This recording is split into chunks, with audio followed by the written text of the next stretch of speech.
আসসালামু আলাইকুম বন্ধু। এটা আমার এক আত্মীয়র বাড়িতে যাচ্ছি, দেখেন রাস্তাটা যে কিরকম কিরকম রাস্তাটা যাচ্ছি।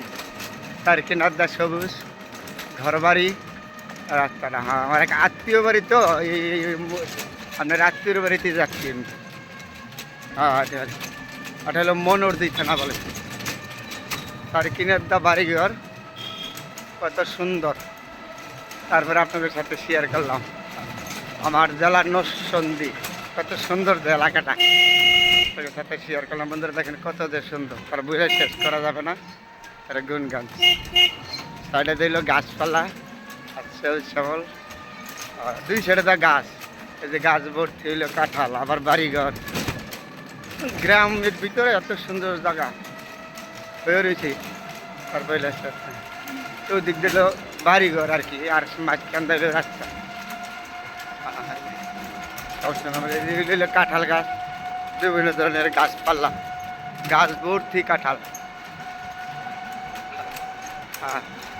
এক আত্মীয়ের বাড়ি যাচ্ছে, এই সময় আপনাদের সাথে শেয়ার করলাম। এত সুন্দর রাস্তা দেখেন, তো অবাক হয়ে গেছি গাড়ি খাইতে। এই গাছগুলি ভর্তি কাঁঠাল।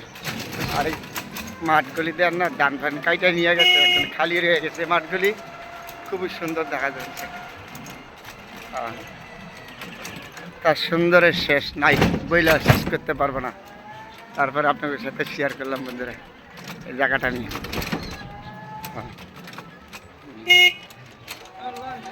এত সুন্দর রাস্তা, আর দেখেন তো কোনো জেলা নিয়ে দেখতে পারবেন এত সুন্দর রাস্তা।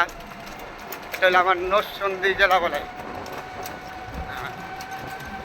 বাংলাদেশের ভিতরে কোনো জায়গায় এত সুন্দর জায়গা নাই। এই যে মাঠগুলি খালি ডান ছিল, কাইটে উঠে নিয়ে গেছেন। তাহলে পরে আপনাদের সাথে শেয়ার করলাম এই জায়গাটা নিয়ে, আমার নরসিংদী জেলা নিয়ে। কত যে সুন্দর সবুজ শ্যামল সোনার বাংলাদেশ, এক ঐতিহ্য ভূমি বলে নরসিংদী জেলা। এই জেলার মতন এত সুন্দর জেলা আর কখন কোনো জায়গায় নাই। অল বাংলাদেশে আমি ঘুরছি, কিন্তু এত সুন্দর জেলা, এত সুন্দর রাস্তাঘাট, বাড়িঘর কখনো আমি কোনো জায়গায় দেখিনি। তার কিনার দিল বাড়িঘর, মাঝখানের রাস্তা, এগুলি হলো কাঁঠাল ভর্তি গাছগুলি।